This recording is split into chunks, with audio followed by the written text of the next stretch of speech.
guys, welcome back to my channel. It's Lauren Antony here with Social Live Vlogs. I just wanted to give you a wrap up pretty much as 2020 is nearing here in just the next 2 weeks. I wanted to kind of wrap up 2020, this crazy, unique, one-of-a-kind year that I know for all of us has been a surprise, has been stressful a lot, many of the times. And I just wanted to talk about what my 2020 was like, what we've done during this crazy and insane year. There's just so many words to describe it. If you are watching this after 2020, or if you're just in another world right now and you haven't heard about what happened or what's going on in 2020, there is the COVID-19, or coronavirus is another name for it, virus that developed in China. Actually was in December of last year is when the first case actually was found. So that was in 2019, but really coronavirus took a big toll on the whole world and every country and continent pretty much, except for maybe Antarctica, which I did visit in 2020. I'm gonna get into that in my story. So this came about and really reached the entire world, pretty much every country, pretty much every continent, and has been the big focus, unfortunately, I wish it wasn't, of 2020, and has really changed life for a lot of us. It really changed the way that this year happened, how it looked, what we're able to do, just really affected a lot of things. Politics, anything and everything really, it affected, I feel like, personally. It affected my life in a very big way, and my 2020 was full of some really amazing, great things that I have to say really made me hang on tight and say 2020 wasn't as bad as it could have been. I'm sure there are people who have worse year, and I'm sure there are people that have a better year, and that's just how life is, right? That's how life goes. But I'm here to talk to you about my 2020 in review, just looking back at this year. And I know this was a very historic year, and it will be a historic year moving forward. So I wanted to make this video for people just to maybe be entertained and see how a crazy 2020 was like for us personally, and maybe even see historically down the road in a few years, if somebody's watching this, can see what really happened and how some of us, our unique stories, our personal stories, how we were affected. We were all affected very differently, but at the same time, all affected by it. So we're all in this together, even though it affected us differently, I'm sure. So I'm gonna start with the beginning of our 2020. The beginning of 2020 was beautiful, was great. Pretty much the first 3 months, things were business as usual in most of the world. So January, February, and I would say half of March, things were totally normal. Normal life. All of my years on this earth have been great and normal and without any pandemics, viruses, worldwide issues like this as far as it goes as pandemics. And it was taken by surprise. It's the first time I've ever dealt with anything like this. It's the first time most people living at this time in this world have dealt with this. I guess every 100 years, more or less, about a pandemic usually happens. So this is something that has happened before, and it probably will happen again. Hopefully not in my lifetime. I don't think it will be, because it's every 100 years, but it's definitely an interesting thing, to say the least, to live through, and it's definitely a one-of-a-kind experience. I wouldn't wish this kind of thing on anybody else or to live through something, because it's definitely been difficult, it's been hard, it's been challenging. There's been a few good things that even came out of it, but I would say a lot of stress and bad things as well, and I think that goes for most people. When I say good things that came out of it, I'm referring to, I know we had the reduced CO2 gas emissions in the earth, so there were some good things for the planet, I would say. But as for human beings, I think most things weren't that great, but that's a whole nother story and another vlog to get into. So I'm just gonna start with our year in review. So January, February, half of March, life was pretty much normal. We were in Cordoba, Argentina for basically the first 2 weeks of January. We celebrated New Year's there. Now I'm from the US, I'm from Florida.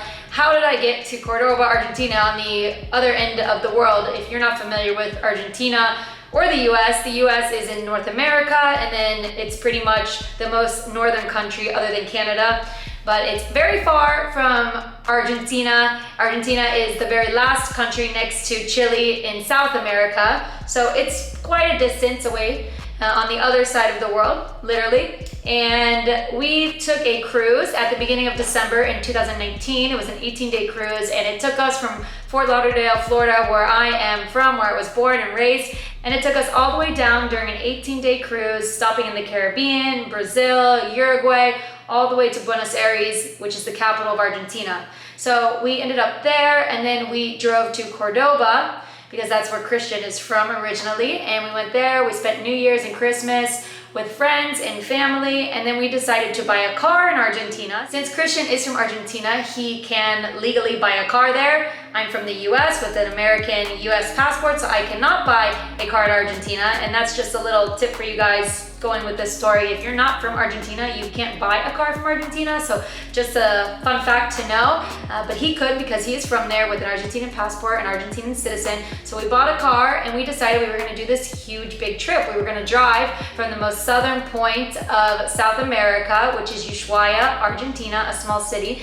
And then we were gonna drive all the way the length up to the most northern point of North America in Alaska. So this was like a big trip. We had planned that it would take us a year, more or less, and we were very excited, and something that we're very looking forward to. The year before, we did the exact same type of trip, but in Africa. So we had not bought a car because neither of us are African citizens, any country in Africa, but we decided to fly down to Cape Town, which is the most southern city in Africa, in South Africa, and we basically took boats, planes, trains, walked, any kind of transportation or method to get from one place to another. We did that in Africa. And we went from South Africa, Cape Town, the most southern point of Africa, all the way up to the most northern point of Africa, over there to Cairo, Egypt, which is the capital of Egypt. And we were excited to do this next kind of mission, which was doing the same thing, going all the way south to north, but on 2 different continents this time. So basically, we bought a car in Cordoba, Argentina, and then we decided we wanted to go to Iguazu Falls. That had been something that was always on my bucket list. It is a large waterfall or group of waterfalls that is just breathtaking, beautiful. You've seen it online, and it's just like a spectacular thing to see. So I always wanted to go there. And I said, hey, we're all the way over here already. Cordoba is in the center, kind of northern center, but it's not considered the north. It is directly west, more or less, from Buenos Aires, Argentina, which is on the east coast of Argentina. So you have Buenos Aires on the east coast of Argentina, and then you have Cordoba right there, kind of in the center, north. It's mostly considered center because the north is a different region and the south is Patagonia. It's the name. Patagonia is the south of Chile and Argentina. It's a specific region. Anyways, I'll get into that soon because we're going there as well. But we did the cruise from North America, Florida, down to Buenos Aires, Argentina, and then we went over to west of that, which is in Cordoba. We bought a car, and then we decided to travel north to Iguazu Falls. Iguazu Falls is that big body of water, group of waterfalls that is shared actually between 3 countries. So it's on the border of 3 countries, Paraguay, Brazil, and Argentina. So there's a part of the Iguazu Falls actually touching all 3, but Iguazu Falls is really famous and most popular where you can actually enter the national park, which is the waterfalls, and that is on 2 sides. So there are 2 sides that you can visit. It's on the Brazil side and the Argentina side. Now both sides are part of the national park, Iguazu Falls, but you can choose to pay one entrance. So it's 2 different entrances. So you choose to pay to go to the Argentinian side, or you cross the border and you choose to go to the Brazil side. Now we went to the Brazil side first because we were told that that's where you get the most beautiful view, and it definitely was exactly what they said. It was definitely just as impressionable as I had seen in pictures, as I had thought. It was beautiful, it was huge.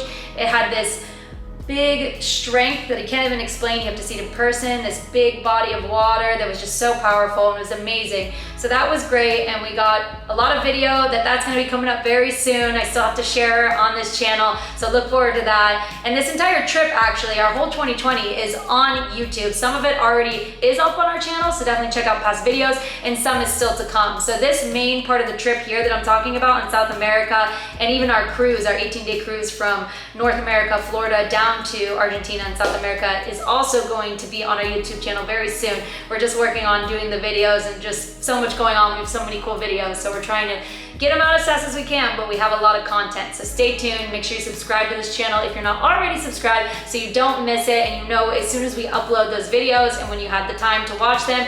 I think they're really cool. They're only about 10 minutes each and they give you a lot of information and travel tips and fun, and they're just exciting. So I hope you enjoyed them as much as we do. Anyways, back to the story.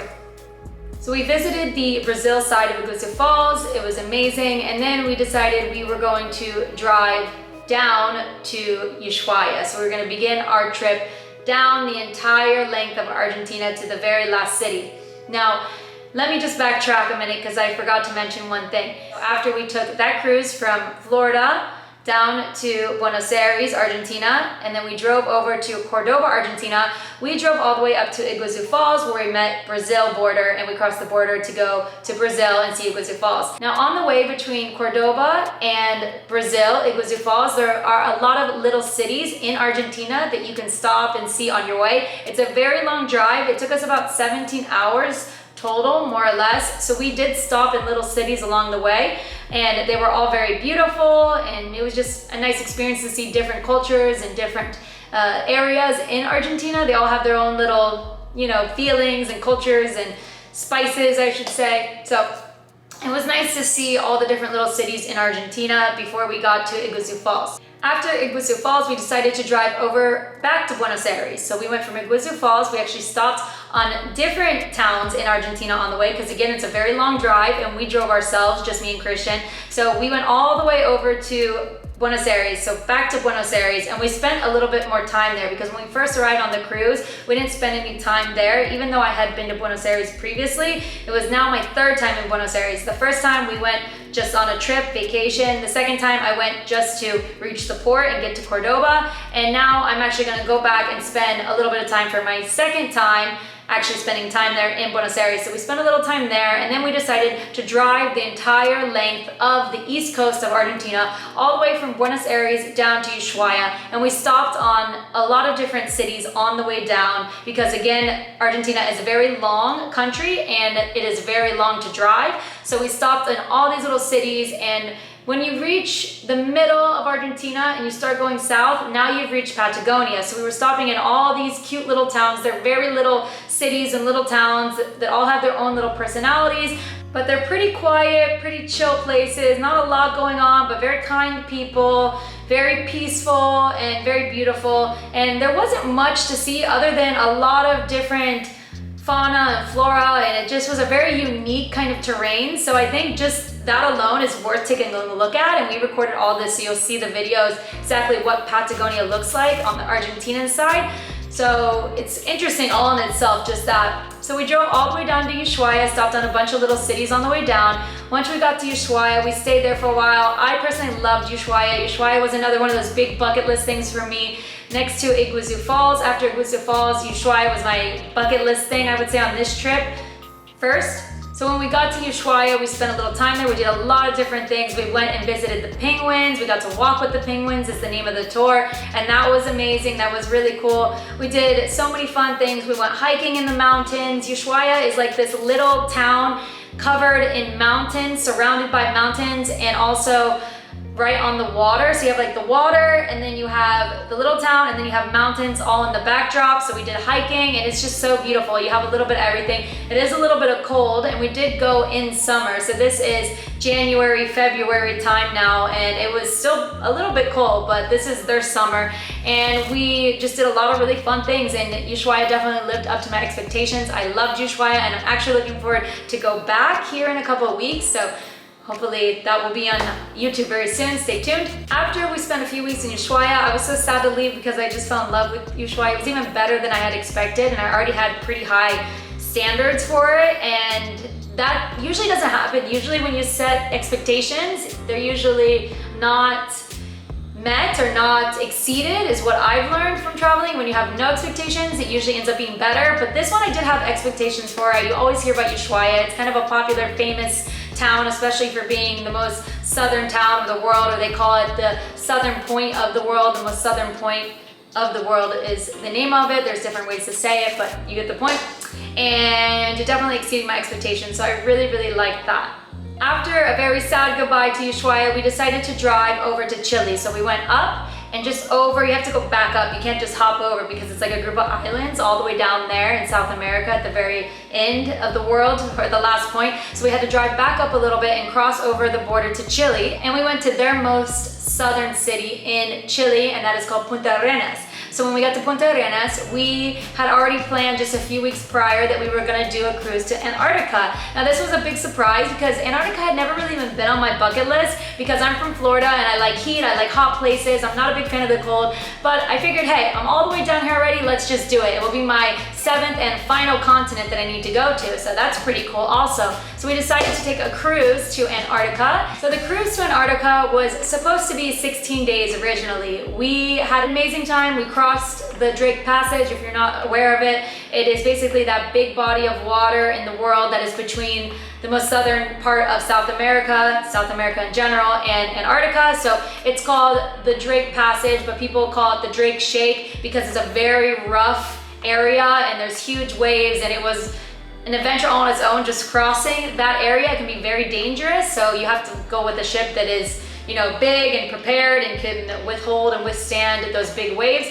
That was an adventure all in itself. We finally got to Antarctica and we spent some amazing days doing amazing things. We went to a volcanic island, so it was a volcano, an active volcano in Antarctica. So cool. You wouldn't even think volcanoes are in Antarctica because you just think Antarctica, it's just a cold place, but it wasn't just a cold place. There was so much more to it. We saw penguins, we saw whales, we saw all kinds of birds, we saw sea lions, we just saw so much wildlife, and it was amazing. That was one of my favorite parts of it. What I really loved about Antarctica was just how remote it is and how there's literally no people. It's just like you're literally entering into a different world. I've never traveled or been anywhere like it. I've been to all 7 continents now and over 80 countries, and I have never seen or experienced anything like this place. It's just so magical, and there's something so pristine about it, and magical and unique and beautiful, and I just can't even describe it. It's one of those places you just have to see it for yourself. There's no way to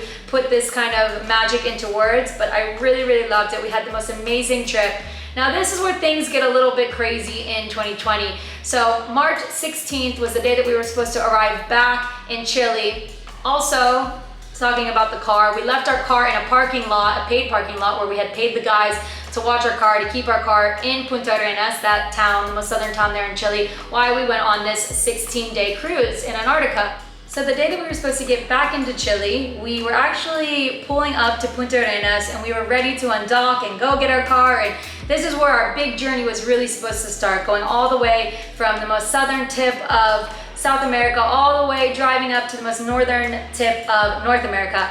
And we had some surprising news. We were all packed, we had all of our bags packed, we were ready to get off the ship, ready to disembark, and then we hear an announcement come on over the PA. We could actually see like the parking lot where our car was from the ship, and the announcement came on and said, so basically Chile has closed their borders, coronavirus is reaching all of the world.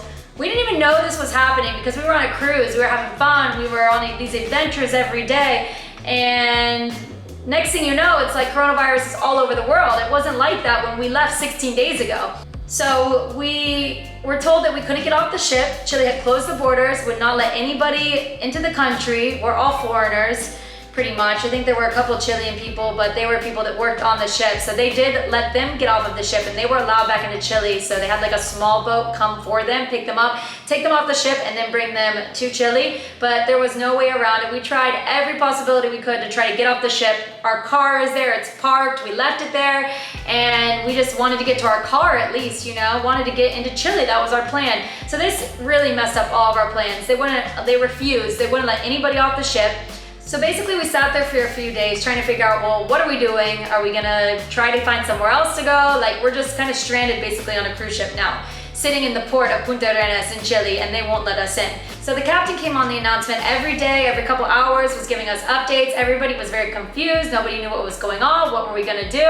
and basically they told us that we had to wait a few days, and they were trying to talk to different countries to see who would let us in, where we could go, where would they take us and let all of these foreigners into the country. And we were finding out that countries all over the world were closing. Countries all over the world were closing their borders. And this is just like a shock. Nothing like this in all my years on this planet, all my life has something like this happened. So everybody was confused, stressed, worried, what's gonna happen? We didn't know. We sat there actually in the port of Punta Arenas, Chile for a couple days, and we kind of just hung out and did activities on the ship as we waited to hear what was gonna happen.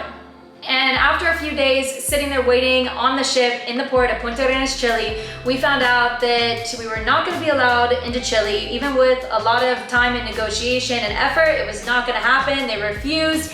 And then we found out that Argentina, the neighbors nearby, maybe they would let us in, they thought, and they also had closed their borders and were not letting anybody in. So we were looking for some different avenues, different countries, different avenues to take to be able to get into somewhere, right? To take a flight somewhere, at least back to our own home countries. Now, most people were a little bit stressed about the situation and just the condition of what was going on in the world in general.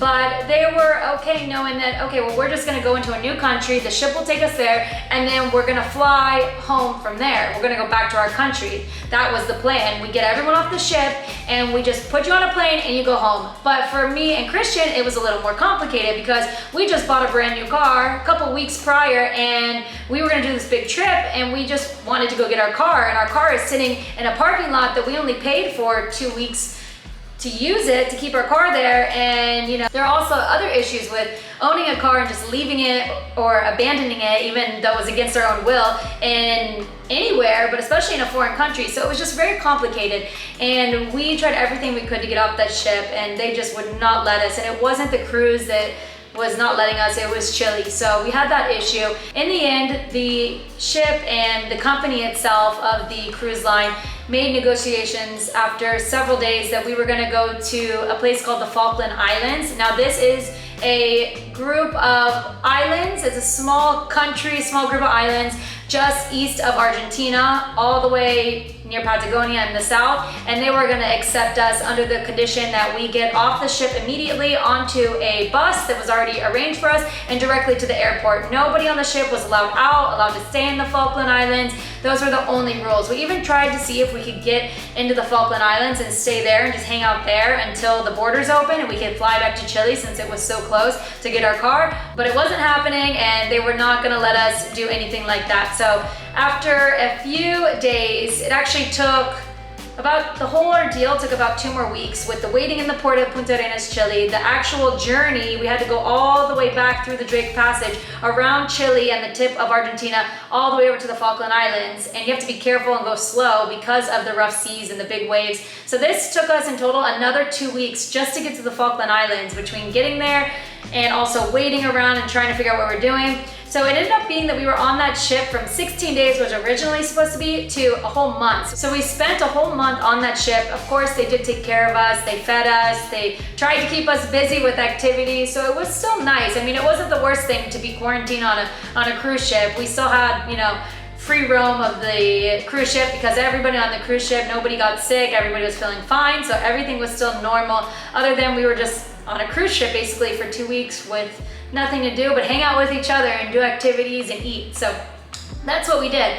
And we got to the Falkland Islands, and after we got to the Falkland Islands, we did just that. They actually forced us to go to the US because Christian is from Argentina and I'm from the US, but we talked to them and he was allowed to come to the US because the US was still open for Argentinians, and he does have a visa to go enter the United States. So we decided we wanted to stay together, and they put us both on a flight from the Falkland Islands to the US. That was our only option.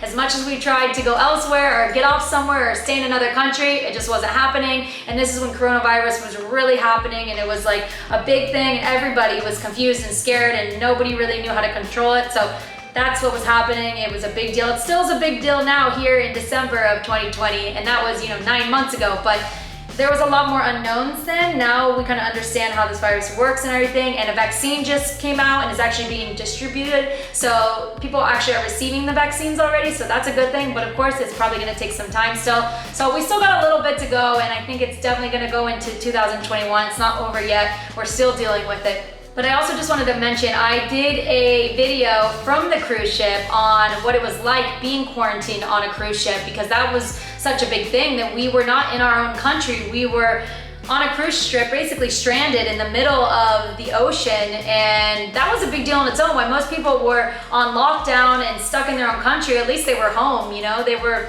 still had some kind of comfort, and we had comfort in a cruise, I'm not gonna lie, it was nice. But it was kind of a crazy thing if you think about it, being stranded on a cruise ship that nobody will accept you. All countries were turning their backs on us, and we just, I don't know, it's just like a crazy thing. So I did a YouTube video on this. You might have to go back a little bit on the channel, but you can check it out. It's called Quarantine on a Cruise Ship During Coronavirus or COVID-19, and that is on our channel just a little bit back, just about 9 months ago that I had filmed that, and we posted it on our YouTube channel, so you can go back and take a look at that if you're curious to see what it was like at that moment, how I was, what our feelings were, and it's a little more in depth than what I'm telling you now. This focus is more just about 2020 total in review and this crazy year that we've had. So after we fly back to the US, we ended up spending about 6 months in the US and just tried to keep busy. We're going to the gym every day. The gyms were closed at first in the US due to COVID, but then they decided to open, and there was a slow gradually increase of opening things, businesses to keep the economy going. There was a lot of issues with coronavirus, you know, because at first everybody was nervous and scared, and a lot of things shut down. A lot of countries closed, businesses, but then you have to look at the economy. This was a problem for people, for living, for make money, for eating, for buying food. So anyways, we decided to go back to the US against our own will. We were forced to go to the US, to be honest. So we went to the US, we started keeping ourselves busy, getting into projects, going to the gym, just focusing on other things, but really in the back of our mind, our main goal was to get back to Chile. As soon as the borders opened again and they would allow us in, we need to get back to Chile, and we need to go get our car, right? And we want to finish this trip, but we need to get that car. I mean, it's just sitting there, and there's more reasons than just materialistic reasons. Of course, we just bought that car, we want to go get it, you know, we don't want to just leave it. That wasn't the point. But there's also issues, legal issues with just leaving a car. You can't just do these kind of things. So we decided we need to go back. That's our goal. That's our number one thing. So we waited. We stayed 6 months in the US, and then we decided that we were going a little stir crazy, not being able to do much, and we decided to go to Mexico, because Mexico, I had been watching it for several months, and it was one of the first countries during coronavirus or COVID-19 to really open up to other travelers, to other countries, to other tourists. And Mexico relies so heavily on tourism as a country that it was very important that they opened the borders up again. So they were really one of the quickest to open the borders again, allow tourists to come in, and they did that mostly for the economy. And we decided that we wanted to go to Mexico. We were still gonna be safe and careful and cautious, of course. We don't wanna get coronavirus. We don't wanna infect other people if we were to get it. We've been very healthy and good in 2020 so far, so that's of course really good, but that's on our part of always wearing a mask and taking care and keeping 6 feet distance from people. These are all the rules and regulations they suggest or recommend, so you don't catch this virus that is very, very easily transmitted between humans. So basically, after 6 months, this brings us all the way to September. End of September 2020, we decided to fly to Mexico, which is only an hour short flight from where I'm from in South Florida. So while we were in the US, we were staying around Central Florida, which is very close to Orlando, Florida, and we decided to take advantage of going to some of the theme parks while we were there, because a lot of people weren't traveling at this time because of coronavirus. People were in fear, people were scared, which is totally reasonable, totally understandable. I was like that at first too, but then I started getting a little stir crazy. I'm a traveler. I love to be out. I love to do stuff. I don't like to sit at home for too long. I like to rest and relax, but I'm not a homebody. I like to be out. I like to be adventurous. I like to do things with my life in that respect. I like to go out and just be active. So we decided to take advantage of the theme parks reopening. They had also closed for a few months because of coronavirus, but then they implemented all these new procedures and techniques to keep people safe. You have to wear a mask. It was like not even a recommendation, it was a requirement, and they had sanitizer everywhere. So we decided to take advantage of it. The low number of people going, so there were small lines. I have been before. I grew up in Central Florida, South Florida area, so I know from experience that all these theme parks are usually very, very busy in normal times, and lines are usually crazy long and wait times, and you don't get to even do all the rides. So we wanted to go, we wanted to have some fun. I wanted to get back out there. I was going a little stir crazy, just kind of sitting in the house because of coronavirus and COVID, which most people were. I think a lot of people were in my same seat, so to say, in the same predicament. So we decided to go to all the theme parks. We did all the theme parks over summer. It was very hot, but it was very, very fun. It was really nice. It was exactly what we needed to get our mind off of this crazy year and what was going on around the world, and we were very safe and careful about it, and we succeeded in doing every single park and just having a lot of fun. I also recorded all those, so there's lots of videos on YouTube. If you go back into the videos on the channel, you'll see all the theme parks we went to, what it was like during coronavirus, what it was like during COVID-19, and all the different rides we did and how it was as far as lines and just everything. It's all on there with lots of information. So they're also fun videos. All the videos are about 10 minutes or less, so you can watch them quickly. And if you're interested in seeing a specific park or a theme park, or want to see a different video, they're all up there on there for you. After we decided to leave the US and we went to Mexico, we flew to Mexico, only a 1-hour flight, very close from South Florida, where I'm from, and we decided to go to the region of Quintana Roo, which has the main 3 cities there are right there, like kind of like beach resort, jungle towns. And that's gonna be Cancun, where we flew into, which is the only airport in this area. And then you have Playa del Carmen, which is an hour south driving from Cancun. And then another hour south driving is Tulum, Mexico.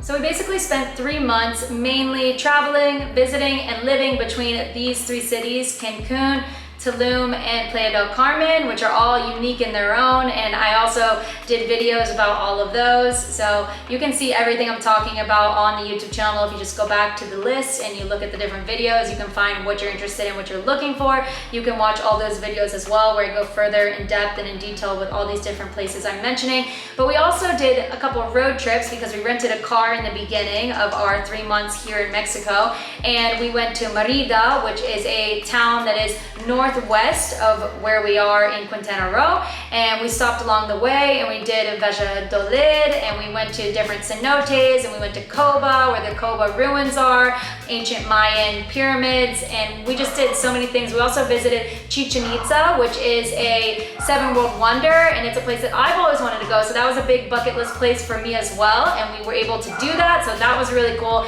And this is still during coronavirus COVID time, so there were not a lot of tourists, not a lot of people, which was definitely a plus. This was at the end of September 2020. So we drove from Cancun to Tulum, and then we went all the way over to Mérida, and then we decided to go to the north of the Yucatan Peninsula, which is gonna be where we visited Holbox, we visited a couple different towns, and we stayed in those places along the way, so you can see those also on our YouTube channel. I'm gonna be posting those videos very soon.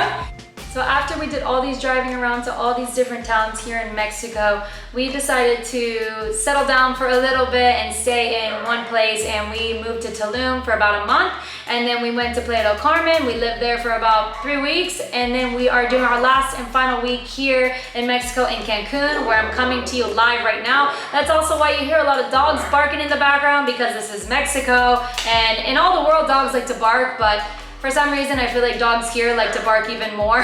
So that's why there's a lot of craziness going on behind me.